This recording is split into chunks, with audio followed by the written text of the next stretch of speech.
Good morning, everybody. It's Marcia from Oils and Wellness with Marcia, and it's time to continue on the ULA, Finding Balance in an Unbalanced World. And today the title is Don't Give Up on the Girls' Weekend by Angie Frederickson. I love you, my friends. Somewhere between the smiles and tears, I uttered those words and squeezed one last hug from each of them before we parted ways for various terminals at La Guardia, Laguardia.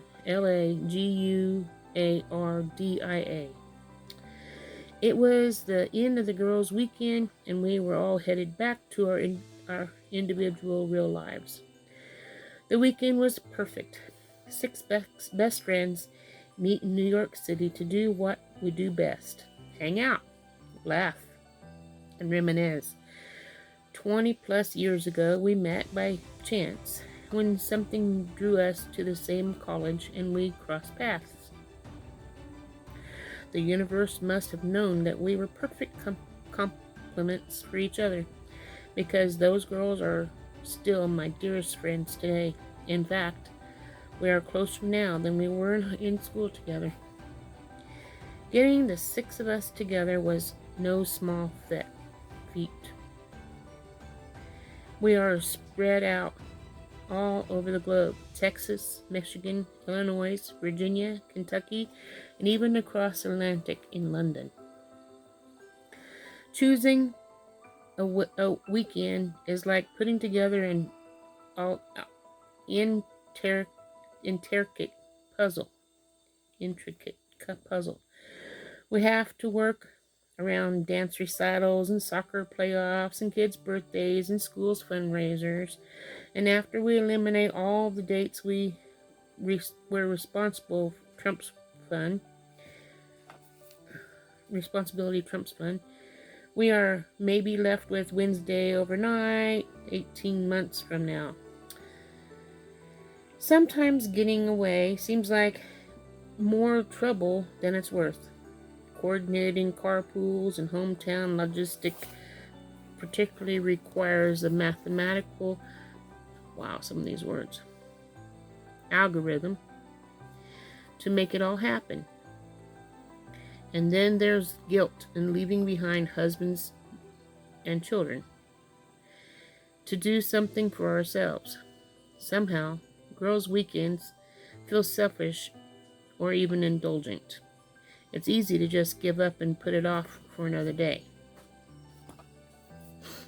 But a girls' weekend with old friends isn't just a vacation. It's a reality check with the people who knows us best. And it's what sustains us. We get so caught up in their daily lives at home with playground politics and neighborhood drama, somehow seem really important. When we're submerged in the world of suburban self-imposed busyness and keeping up with the Joneses, it's hard to see anything else, and there's nothing like an old friend to put it all in perspective. The 6 of us finally agreed on a weekend and booked our flights as we shopped along the Upper East Side and strolled through Central Park. All the things in our minds flowed effortlessly from our months. We retold our stories that still bring back great memories, and we laughed so hard that we feared our post-baby bladders would fail us.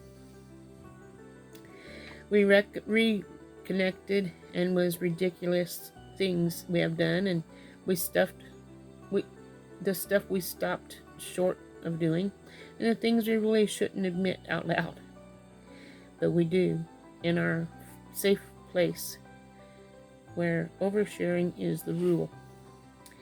Manhattan was a backdrop for our time before we together, but we could have been anywhere. Doesn't matter where we go. because we just want to spend time together and channel our inner college girl. Remember her? She's a gal who never let anything get in her way and watching Melrose Place with her roommates, and who knew that a great band playing in the usual bar was perfectly good reason for blow off studying for an exam. She was only responsible for herself, and she didn't take things too seriously. It's easy to forget the free-spirited girl within because she gets lost in today's overscheduled and family chaos. So did she did a lot more living in the moment, probably because she didn't know any better. But I think she was on to something. That girl is still there. She just buried beneath maturity. Wow. Particularly par practicality. Wow, that's a hard word. I got it though. Practicality and a few crow's feet. Crow's feet. Okay. Spending time with old friends brings her out and and parades her around for a bit, and that's a really good thing. I cherish our girls' weekends, no matter how infrequent, because they are the only time we had to spend together. Thanks to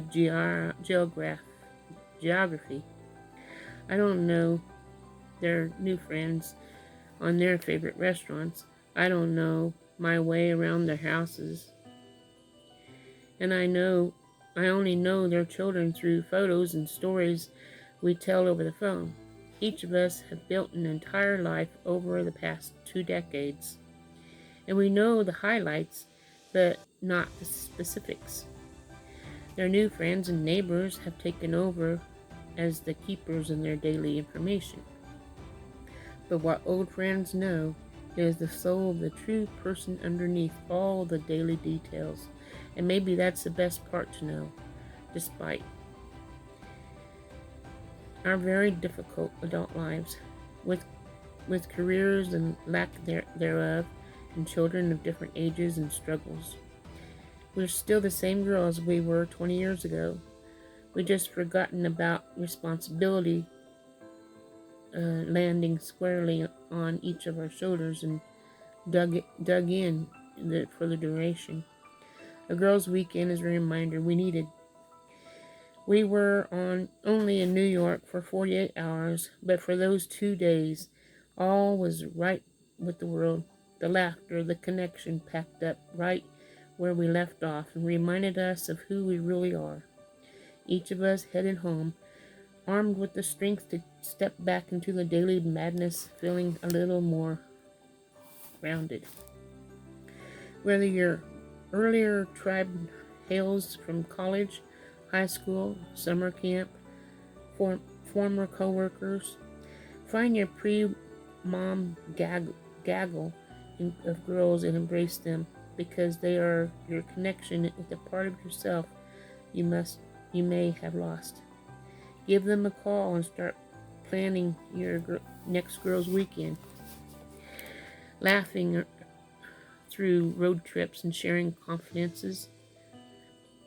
Having a BFF who will listen and then set you straight. These are the kinds of friendships that add a special dimension in your oolah life. But they can only happen when when you're intentional about friends you include in your inner circle. What's your advice on having great friends and being a better friend yourself? 1. Stay connected. Technology makes it easy to stay in touch with your inner circle friends and those in your other circles too. One woman we now text TFTDs, thoughts of the day, to her closest friend.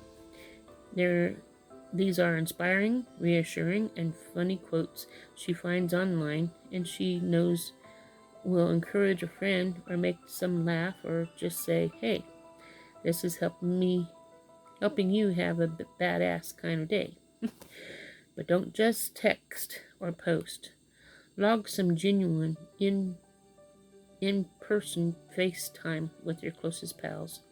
Get together for lunch, meet at a mall, or go on a road trip. Be a good friend means you have to invest in your friends, even when you're busy as everyone else. Number 2, unfriend, unfollow, and delete. One of the most important exercises in Ula Palazzo is when you ask women to write down their closest 3 to 5 friends, then decide whether these friends enrich their lives or add to the stress level. Most attendees have a psychological reaction just reading their names, name by name, whether that friend brings a warm, fuzzy feel or provokes dilating pupils with a cold sweat.